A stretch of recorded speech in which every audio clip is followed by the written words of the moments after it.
Welcome to COGS, the Inventory Success Podcast, where we discuss how the top operators source, manufacture, finance, and sell their inventory in order to create successful businesses. I'm your host, Mike Gelb. I'm the community manager here at MFD. MFD helps brands with financing. We do inventory financing, AR factoring, and we can also help with operations and help reduce COGS. Now, I know this is a free podcast. That doesn't mean we don't have a favor to ask of you. If you can please hit that subscribe button, or if you're listening on YouTube or Spotify or Apple or whichever platform that you're listening on, that would be terrific. Now, our guests today are Buddy Jordan and Joey Kendrick, who are the founders of the Bloody Buddy. The Bloody Buddy makes a pre-mixed Bloody Mary you can buy off the shelf at retail. I met Buddy and Joey down in Austin, Texas.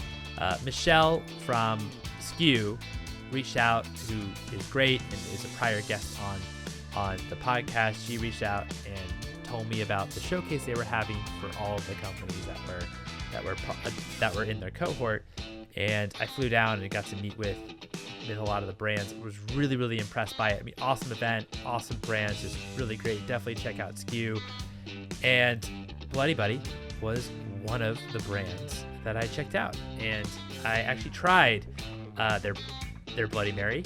I will be honest, I actually don't drink, but I do love Bloody Marys. Usually I have virgin Bloody Marys, or actually always I have virgin Bloody Marys. But I tried their fully loaded Bloody Mary that, of course, had vodka in it, and I must say, it was delicious. It was really, really good. And then I reached out to them and asked if they would come on the podcast, and they were so kind and were able to put up with me for 30, 40 minutes as we chatted. We discussed their product, the Bloody Buddy, why they opened their first distillery and how they think about verticalization. Also, the early days of Bloody Buddy and expanding too fast, what their focus is today and how they think about distribution today and getting into new accounts and also new regions, and a whole lot more. So without further ado, here are Buddy and Joey. Joey, Buddy, thank you both for joining me today to talk about the best thing in the world, Bloody Marys. How are you both doing? Fantastic. Wonderful. Thank you. Thank you for having us. Happy to be here. Thank you for having us. Thank you so much. Thanks so much for making the time, especially on a Friday where hopefully your schedule is a bit more flex and you're able to kind of kick back before the weekend starts. But want to start a little bit from the very, very beginning. Like Bloody Marys, what was your attraction even to start a Bloody Mary business? Man, I've always loved Bloody Marys. Been in the restaurant business my whole life. Before starting this company, we were at a local steakhouse in downtown Austin, and this is 2007, 2008. I was infusing vodkas with chili peppers, amongst other things, and it made sense to put this chili pepper vodka into a Bloody Mary. So we kind of fancified it and shook it with ice, strained it into a martini glass, garnished it with blue cheese, olive, and a lime, and served it on our cocktail menu. It became the number one drink on the menu. Surprisingly, we opened at 4:30 in the afternoon. And so just by seeing the success there, kind of opened our eyes up to, how can we take this drink outside of these four walls? How can we give a complete Bloody Mary to the consumer sitting on their couch? And that's kind of started it all back in the day. Talk to me a little about like the formulation and even just how you all developed your own recipe. And I know it's pretty interesting because it's the chili also mixed in or developed alongside the vodka. If you could just kind of elaborate on how you all even just started experimenting.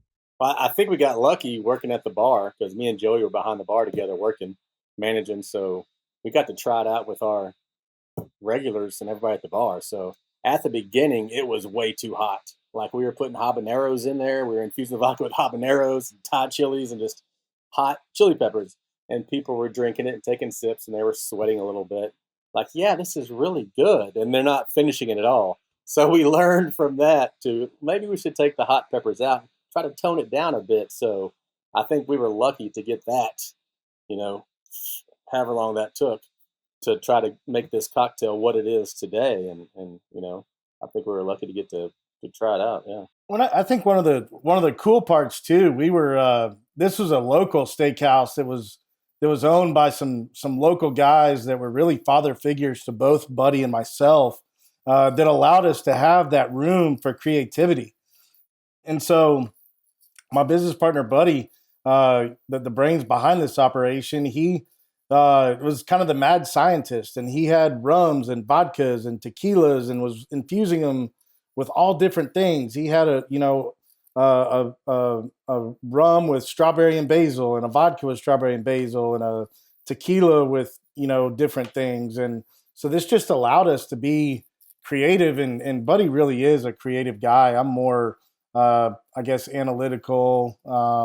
And not to say that Buddy's not analytical. He's one of the sharper guys that I know. He's very creative. He's got a sleeve tattoo, and he's a great musician from old, and he's got a full family full of musicians. So he's got a real creative side to him. And so when it came down to just kind of, we did get a little lucky. It was like Buddy was back there as the mad scientist and had created this wonderful drink, and all he had done, I kind of came in late. I came in probably 5 years after Buddy had created this thing. And but I met Buddy and my wife when I took that job at the steakhouse. On that same day, I was kind of in flux. I was thinking about going to law school. I'd already taken my LSATs and gotten into a couple of them. And it was just kind of one of those things where I didn't know what I wanted to be when I grew up. And so I knew that it had always been Buddy's dream to get this on a shelf. And we had talked over late nights cleaning the bar and seeing our guests off to their homes each night. Just kind of the concept of starting our own company came to life. And I told Buddy then, I said, I think I can help us develop a business plan with the help of my father and my late father.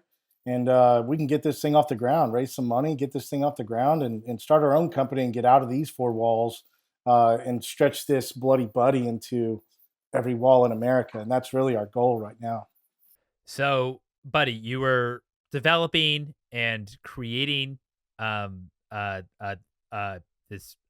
your Bloody Mary product and iterating for 5 years before Joey joined, and then actually decided that, okay, let's actually turn this into a business that the taste is there, it's good enough, and with Joey and with Joey coming in, then we can actually both scale this business or actually even just get it off the ground.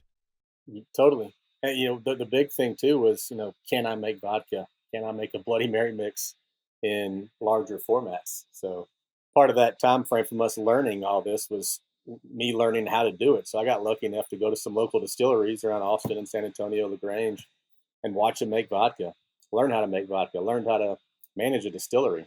Once I figured all that out, I was like, okay, we can do this.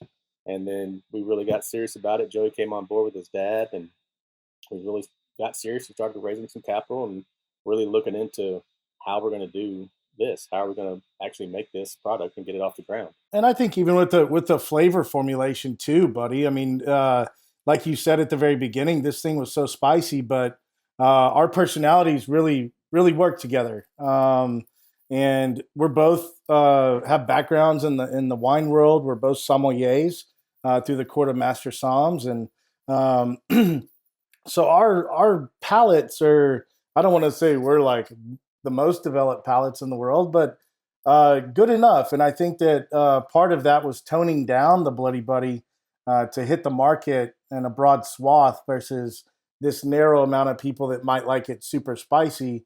We tried to hit what we think in our minds was 80% of the people. And I actually think we're closer to probably 90. I don't think there's too many people that think it's way too spicy. And then there's probably an even smaller amount that want it even more spicy than it already is. So that was an important part of our evolution as well. What was your approach to market validation from the beginning? Obviously, Joey, you love the product. Obviously, Buddy, you love the product. You also have been iterating for 5 years, so you kind of like, all right, this is like the best thing that I made. But what was there any other like folks or ways that you were able to kind of validate in terms of this is the right formula recipe and not to kind of mess with it? This is the product. Man, I think that bar helped us out a ton. I mean, we were doing events a lot, so we were seeing it at other places besides the bar. And then further down the road, when we already started raising some capital, we hadn't sold a bottle yet. We have a great story. Joey might want to tell it, but we were at the TPSA event, and it was up in Dallas that year. It's the Texas Package Store Association. So once a year, all the liquor store owners get together, and suppliers like ourselves, Bloody Buddy and whatever, set up booths, and liquor store owners walk through all day long and try new products and stuff. So we set up at this TPSA package event before we were on the shelves, and it was awesome. We had lines out the door. We were giving people "I love Bloody Buddy" stickers after they tried it. Well, we looked down the way and noticed the owners of Specs in our line, Mr. and Mrs. Reedman. They own Specs, 100. I didn't know they were the owners of Specs. Joey had no clue, but I kind of saw down the way, the Reedmans are in our line. And we had, we were like bartending. It was busy. They're coming, and we were pouring and talking, and Joey ended up getting the Reedmans and talked to him for like 30 minutes. And Mr. Reedman was like, "This is the best damn Bloody Mary I've ever seen or tasted in my life." Joey was like, "That's awesome." And he's like, "Well, I'm going to put you in all my stores." And Joey said, "Well, awesome. What stores do you own?" And he's like, "Well, I own all the Specs." And Joey was like, "You own all the Specs? Holy crap." So Joey actually shed a tear and had to leave for a second to go compose himself and come back. But we got into Specs, luckily, by being at this Texas Package Store Association before we had a bottle on the shelf anywhere. So that was validation for us, I think. Like, if Mr. Reedman, the owner of Specs, likes our product, then maybe we have something here. Well, and even before that, before we even decided to go to TPSA, buddy, remember, we're both managers of the steakhouse and both helping to run the bar. And I managed on Sunday nights and occasionally on Mondays. And so I would get to see the product mix of what we sold. And it was amazing. This Bloody Mary that was pretty spicy at a steakhouse that doesn't open up until 4 o'clock in the afternoon on a hot Texas summer day in August. It's the number one selling drink month after month after month. And we're gaining traction and we're gaining some momentum. And all we did was put a little sandwich board outside the store at 6th Street and Congress in Austin. And so people were walking by and they'd walk in and get a Bloody Buddy served up in a martini glass with a salted rim and a blue cheese olive and a lime. And I think word just kind of started spreading. So that gave us a little bit of confidence. And then, so we started actually going to each other's apartments. Do you remember those days, buddy, where we just literally would get a 5-gallon bucket with a spigot. We'd make a 5-gallon jug. And the late, great John Mueller, who owned one of the best barbecue joints in Texas. In fact, Aaron Franklin, the famous barbecue owner here in Texas, Franklin's Barbecue Lore, worked for John Mueller for several years before he ever started Franklin. Well, John had a reputation of being a kind of a gruff guy, if you will. But the man in black. He was the man in black. He was Johnny Cash in Austin. And he would, he was rough. He would tell you to get out of his line. Like, "You're out of line. Get out of my line. You're gone until next week for the barbecue." But he loved Buddy and I. And he would come in every Friday night. He and his girlfriend would come in and sit at the bar. And he was the kindest man. No matter what he ordered, he would tip us $100. And he was just the nicest guy. And we got to talking to him and just said, "Hey, John, would it be all right if we just came out on a Saturday and poured the Bloody Buddy for the guests that are waiting in your line to buy your barbecue?" Mind you, this line starts at 7 a.m., sometimes 6:30 on a Saturday, and you may not get your barbecue until 11:30, 12, 1 o'clock. So you're in a 4-hour kind of a tailgating style line. And he would let us just come and set up and pour samples. And that got even some more confidence going. And then we did the TPSA, and the rest was history. And Buddy is absolutely correct. I had to compose myself. I'm an emotional human being. I love to cry and just let my feelings come out and be known. But man, what a special day when you realize that you can monetize your dream. That should be celebrated the world over for any founder out there. And for me, that was our first big moment, and it was meaningful and it was touching and it was very emotional for me. So That's amazing. That's amazing. And yeah, what what amazing validation for that product. I know that now you have your own distillery. You're fully vertically integrated. At that point in the beginning, were you vertically integrated, or was that kind of the purposes for actually raising capital to actually build out your own plant? Totally. Yeah, we always wanted to make it ourselves. I think coming from the fine dining areas that we were used to working, we wanted to make sure that the Bloody Buddy always tasted good, had the right ingredients, the top notch ingredients. Real chili peppers going to make in the vodka. So we wanted to do it ourselves. And for that reason, but also, eventually we'll make other products. So and being out in Dripping Springs, we want to eventually have a tasting room. Want to have a little bar where people can come sit, have some Bloody Buddies, and try some new products, and listen to a guy on a guitar, and get a taco at a taco stand. So those are dreams down the road, but I think will happen one day. But one of the reasons we chose Dripping Springs was for that reason. Well, and we had both worked in restaurants and were very familiar with how to run the back of the house in a restaurant. I worked for the Papa's company. Buddy had worked for several different groups, and I really learned how to run a kitchen. I mean, we would do 1,500 people on a Saturday at a Papacitos, and so I learned a lot and knew that nobody was going to take care of the quality like Buddy and I could take care of the quality. And we all have always wanted to control our own destiny. So we don't want our destiny in somebody else's hands. I just shudder to think we just finished a big business accelerator that comes out of Austin, Texas called SKU. And SKU is a great program for any founders out there that are looking for uh, uh, kind of an entrance into what it takes to be a founder. If you have a business that's already started and you just want to get better, look up skew.is. It is a fantastic program.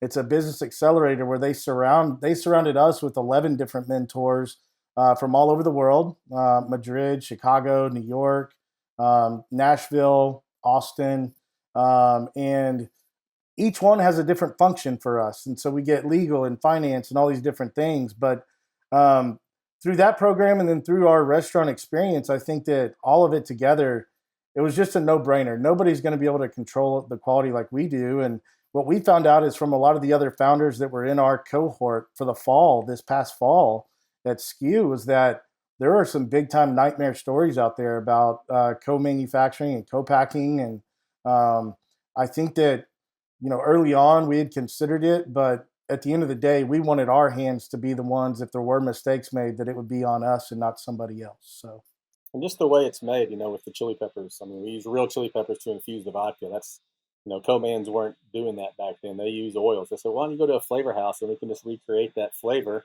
and it's an oil you pour in. We're like, no, we don't want that. We want real chili peppers. We want real capsaicin oils in there to give it the spice. So learning all of that validated that we need to do it ourselves. That makes sense in terms of that co-packers maybe also weren't willing to kind of do it your way, where you actually blend the chili peppers and the vodka itself together. What was your approach when it comes to, you know, ob- ob- obviously after that moment with both you Joey and Buddy, and but what was your approach in terms of thinking about where it actually made sense on on the distribution side to actually get into, whether it's on prem, off prem? What was the kind of different strategies that you all took? Well, at the beginning, I think we just wanted to get it anywhere we could. We've learned a lot in the 8 years. So I think we began with liquor stores, and of course, all the big chains. So your Specs and your Twins and Total Wines and WBs and Spankies down in Corpus and Pinkies up in the Panhandle. So getting into all those, and then learning that those are great stores to be in, but there's also tons of locally owned liquor stores where you can actually go walk in and meet the owner behind the desk.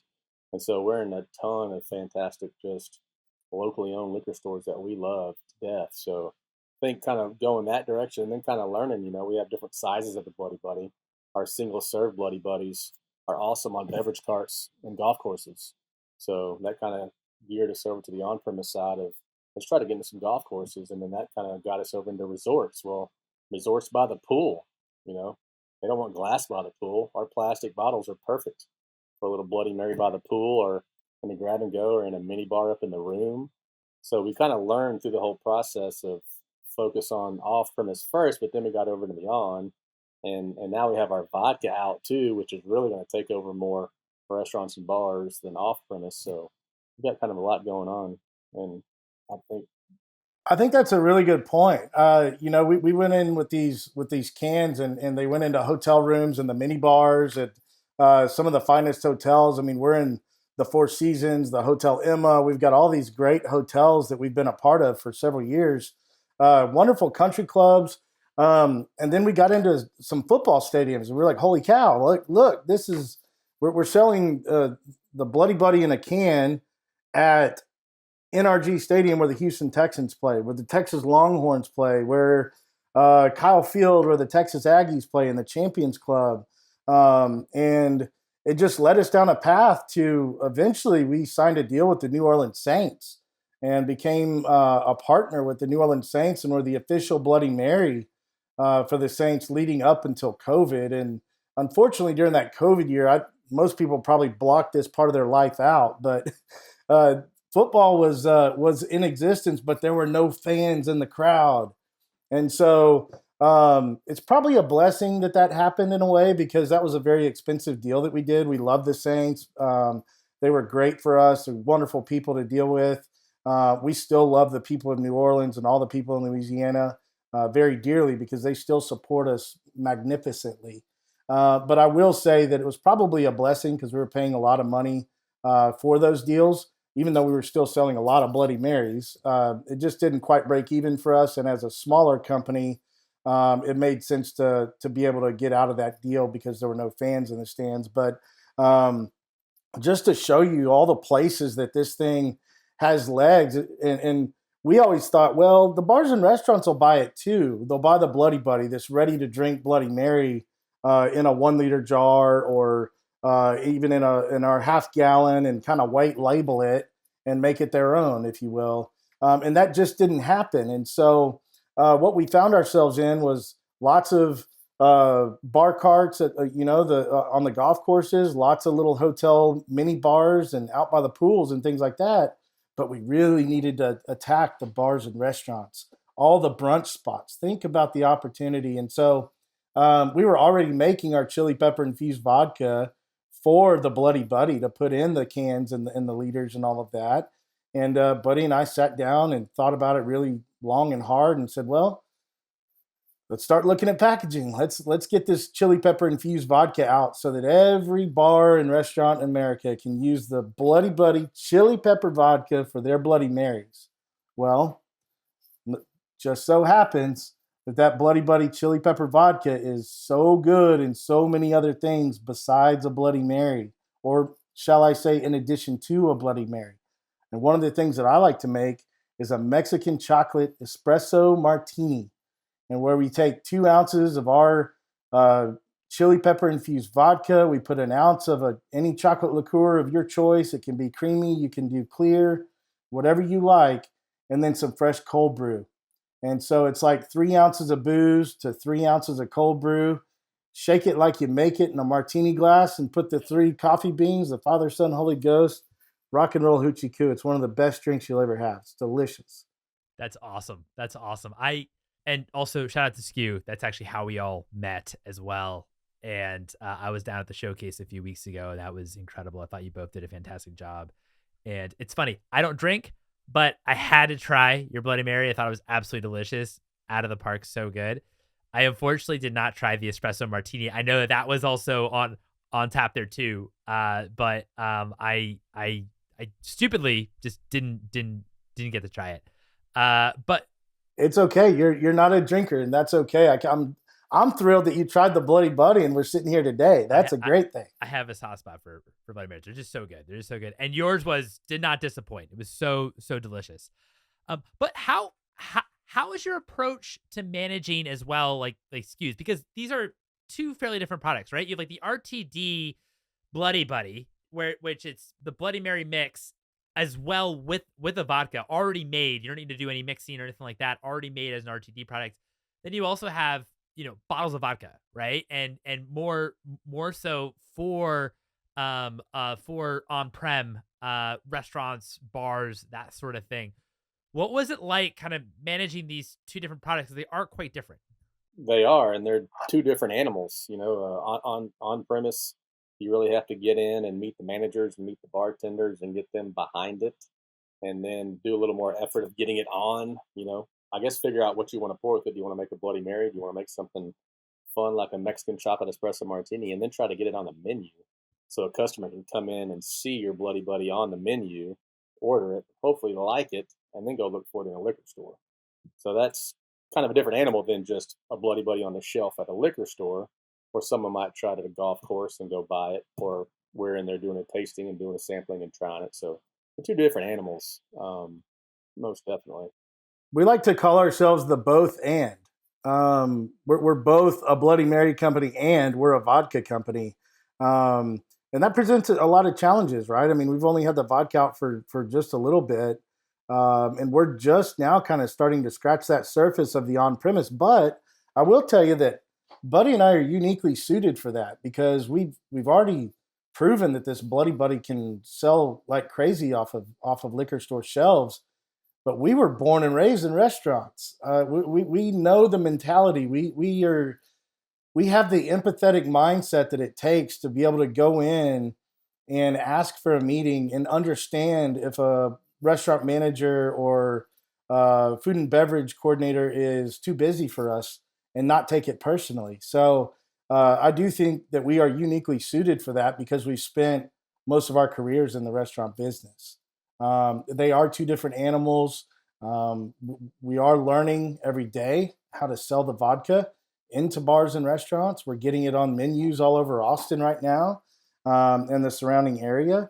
And we'll continue to focus on driving business off the shelves in the off premise. So they kind of will ham and egg off of each other, just to use a little golf term that my dad used with us a long time ago. But one will support the other, and the other will support the one. So we're kind of the both and we think of it that way.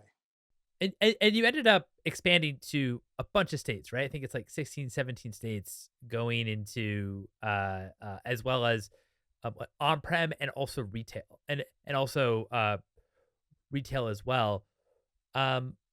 What were some of the challenges when it actually came to actually managing since it's still just the two of you, right? In terms of managing this entire business and as well as being in 16, 17 states. Yeah, it was tough. Like you said, it was just the two of us, and back then we had a few more guys working with us, but still, with four guys, it was hard to handle 17 states. We couldn't get to the states to really support it, to really go to that liquor store that picked us up and thank them, get to know them, pour them some samples, let them try it. Those are the kind of things we like to do. We couldn't do that, so we put a lot of, I wouldn't say pressure. We relied on the distributors to do that for us.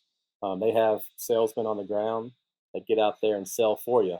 Well, they all did a pretty good job, but we have a year shelf life. So that was kind of an issue too.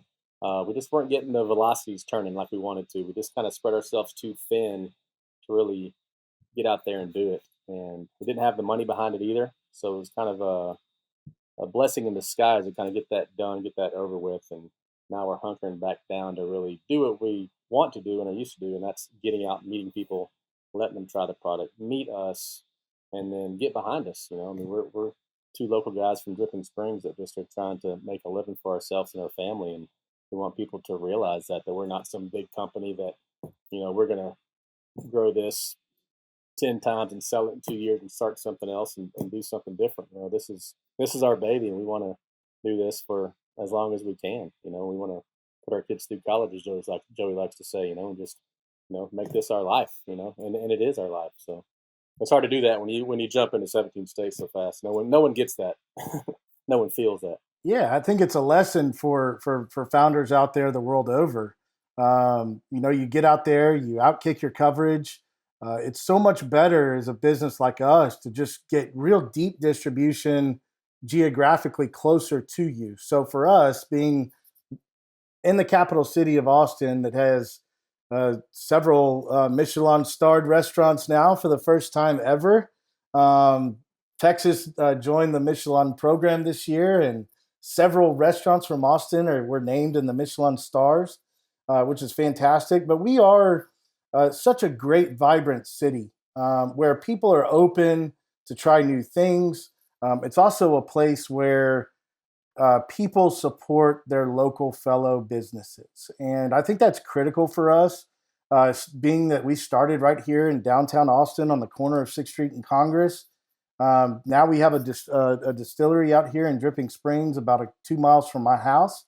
But we got out there thinking, everybody in Texas is loving this. We can do the same thing and get it into 17 states. Well, you just can't do that. You really need to get deeper distribution where you are, which means to us getting on every liquor store shelf, getting all of our products on all the liquor store shelves, get the velocities churning through those individual locations, and then getting it into the on-premise and going deep there as well before you branch into other states. And so for us, we got out there and did almost $1 million in sales one year and get out there into 17 states, but we just weren't able to take care of our product the way that we like to. We're two local guys, small town guys. We're very humble. I think maybe the thought of going big time was maybe attractive to us at the time. I think we were just listening to people that we probably should have put on mute, and allowed ourselves to make our own decisions and think through it together versus allowing all of the talking heads to influence what we did. Because we certainly let, investors, distributors guide us instead of being really intentional in making those decisions ourselves. And if there's a lesson out there for all of the founders that are listening, please trust your intuition. Trust that going deep is okay and growing slow is fine. Growing slow is a good thing. You don't have to go out there so fast where you can't keep up. It's one of the biggest mistakes that we ever made and that we will never do again, quite frankly. So, well, what's your criteria in terms of entering new distribution? And I love that kind of going 1 inch wide and a foot deep. But when for you all to consider new distribution now, since you had that playbook originally where you expanded into 17 states, but it was really hard to maintain. It was really hard to manage. I can't imagine how many times you all just drove. Just in general, managing it all. But for you, going a foot deep, what does that actually mean in the state of Texas, and how do you evaluate new distribution opportunities? Evaluating new distribution opportunities, we'll look at the state. Like we're in Florida right now, but we're not doing very good. Florida has great opportunities for us. With all the golf courses, with all the fishing, with just the lifestyle and the people that live in Florida, we know we can do well there. We just need to get some money behind us, get a good distributor, and we can make Florida fly. There's some Bloody Mary states. We're not up north anywhere, so we want to get into Wisconsin. Here, Ohio, Illinois are great states for Bloody Mary drinkers. They just drink a lot of Bloody Mary. So in our heads, we should be up there. Arizona kind of hits the golf course, resorts. People are out there vacationing all the time, drinking Bloody Marys, so kind of look at what goes on in the state, And I also think just getting our per store velocities really churning. I want each store that we're in. Maybe we're not in every store in the state of Texas, but the stores we're in, we're churning through product, and so those are good signs for us that growth is happening. For us, growth isn't happening if we get one case sent to one store. Growth is happening when we're getting a case a week through each store, 2 cases per week through each store, and we're not there yet. And so I would say, Mike, that that criteria needs to be set, and that's something that we're looking at post SKU. We've been a lot more intentional about our business and the way that we think about our business.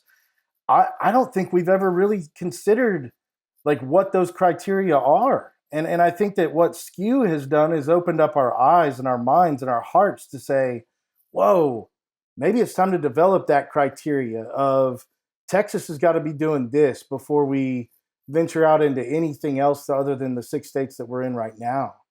So right now we're in like Texas, Louisiana, Oklahoma, Arkansas, Florida, a small portion of Tennessee, and then Colorado. If we can get those 6 states, 6.25 states really churning, and by really churning, I mean a couple of cases per week per store, then I'll start considering. But I would like to also talk to other industry leaders and other people within the alcohol industry to help me understand better what that criteria might be. Because I don't think as owners, we're really quite there where we even know the answer to that question yet. And digging deep into Texas is, I think you kind of talked about it for a second, but doing more tastings. Liquid to lips, we know when people try the Bloody Buddy, they generally buy it. 95% of people love it and buy it. So if we can hire, tasting companies to help us do 20 or 30 or 50 tastings per month at liquor stores, that will increase our velocities, increase the people that are knowing about the Bloody Buddy, and then doing more events. We do events on golf courses nonstop all the time. So if we can get some other people to help us with events and do more events every weekend, just it's about getting more liquid to lips in our eyes, and that's kind of how we've always done it. Of the 17 states, you mentioned the states that you want to go into and why you see opportunity. Of the 17 states that you were in, were there any states that you wouldn't go back in, or will be a while in terms of that you actually wouldn't go back into those? Probably be a little while. Yeah, out of all those states we went into, a lot of them are on the East Coast. It will probably we didn't have much money to get out there, and you're going to drive out there. It's going to take 2 days to get out there, so it wasn't cost productive to drive or fly and waste all that time and money. So There were a couple of small states that we were in though, where it was like, yeah, we'll wait a little while on those.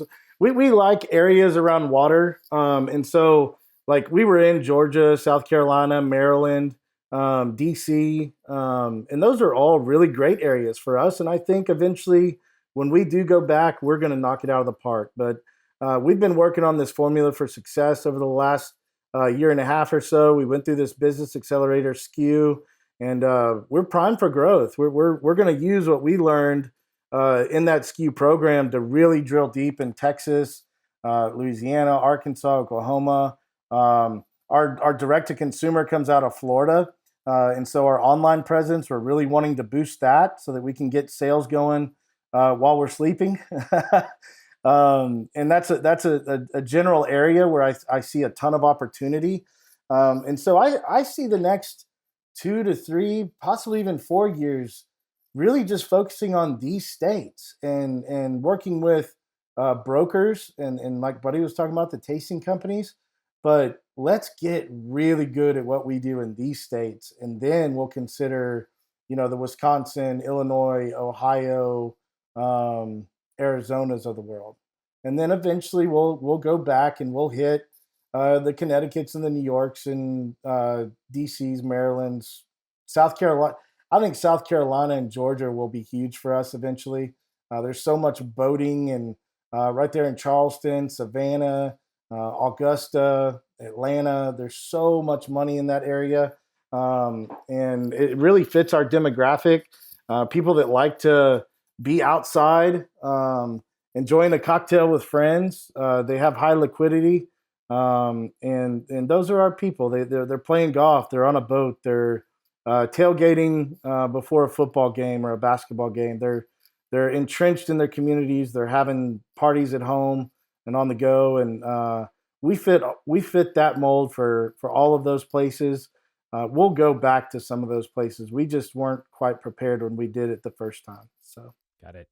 No, that's thanks for being so open. My final question for you: What would you value more? $100 of COGS, $100 of Bloody Buddy, or $100 cash? $100 of Bloody Buddy. Love it. absolutely. I love your questions, Mike. This is awesome.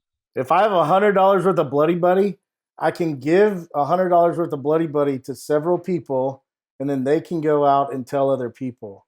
and then they can go out and tell other people. So the $100 worth of Bloody Buddy turns into a lot of love for a lot of people, and a good way to spread the word about our brand.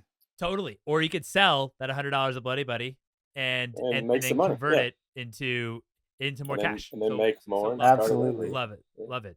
Buddy and Joey, I love this conversation. Thanks so much for coming on the podcast. Really appreciate it. Absolutely. Thank you for having us, Mike. It was wonderful to meet you. And there you have it. Gosh, Buddy and Joey, thanks so much for coming on the show. If you love this episode and you really like Recogs, hit that subscribe button on YouTube, Spotify, Apple, wherever you listen to the show. We also not only produce a podcast, but we also throw great events all around the U.S. and in some parts in Canada. Check out our latest events this month. Go to manufacturer.com/events to sign up. Thanks for listening.